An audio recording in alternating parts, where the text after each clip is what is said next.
Hello everyone, it's Anita again and thank you for being here.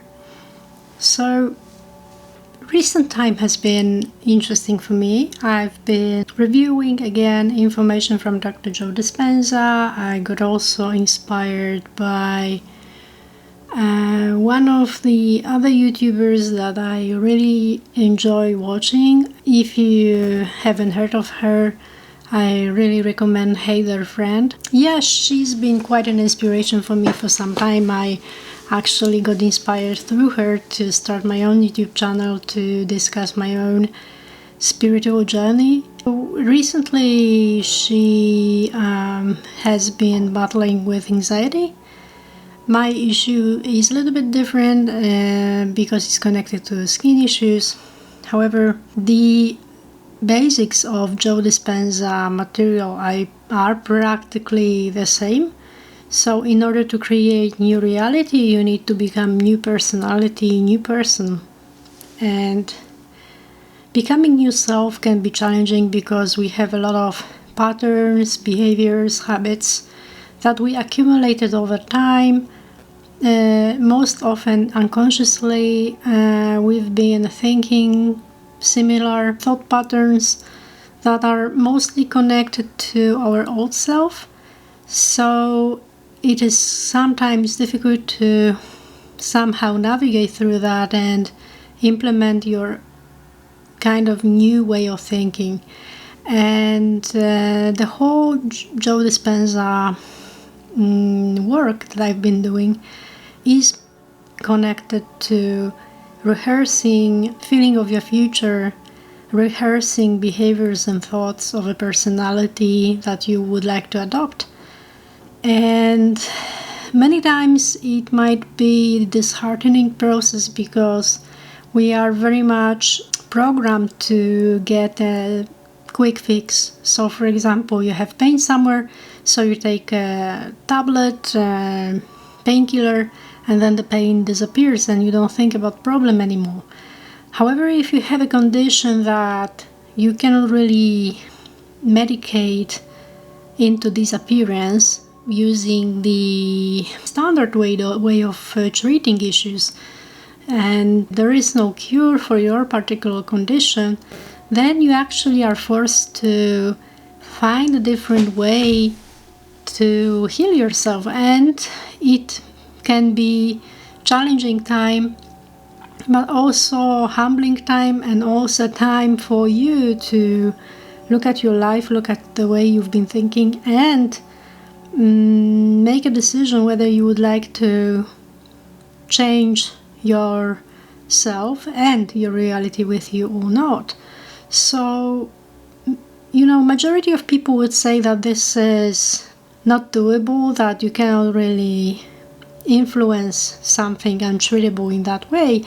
However, I've heard enough testimonials of people overcoming themselves, overcoming all emotions, and as a result, overcoming the reality, that I no longer think that this is so impossible. Actually, I think more and more every day that there is a possibility for me as well to make a shift, and I've been feeling the shift momentarily, sometimes throughout my week, sometimes throughout my day, where I could honestly feel that my issue is no longer present, even though it might not be exactly effective truth. When I look at my body, I would still feel less attached to the issue that I'm facing and more attached to the feeling of my future. And one of the things that I've been doing lately is, whether I would have a negative thought about my state, I would say, no, actually, my skin is not deteriorating, my skin is regenerating. And I would do it in a sense that, for example, I would have a habitual thought where I worry about my state, and then I would respond to it saying out loud, no, actually, it's regenerating. And I do it out loud because I think that the speech itself has a vibration that carries more effectiveness in our reality. When we speak about something, we kind of manifest it into existence in this 3D. Another thing that I'm doing, I'm writing in my notebook every day, 3 times in the morning, 6 times in the afternoon, and 9 times in the evening. I write a sentence, I don't want to be healed because I'm already healed. And I do it in order to detach from the outcome that I'm trying to achieve, because the more you get attached to something that you really want, the more you kind of push it away from you. And this technique is actually a technique that Nikola Tesla has been using. So that's another thing. The next thing I do is the Neville Goddard way of programming my subconscious right before I drift off to sleep. So I hold a ball, a small ball in my hand, and when I lie in bed preparing to fall off to sleep, I play a desired outcome in my head over and over again until I fall asleep.